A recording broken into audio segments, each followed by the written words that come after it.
A šta znači pobožan? Slavi slavu, pojma nema komu je sveti Dimitrije, sveti Đorđe.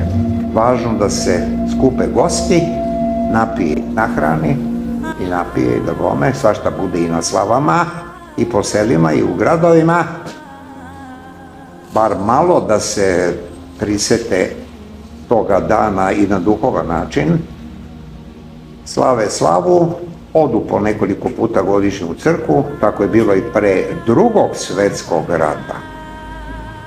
Ljudi su bili pobožni. A religiozan, šta je religiozan? Religiozan čovek zna zašto je pravoslavan hrišćanin. Kad ga neko pita šta si, pravoslavan hrišćanin, Srbin, zašto si pravoslavan hrišćanin?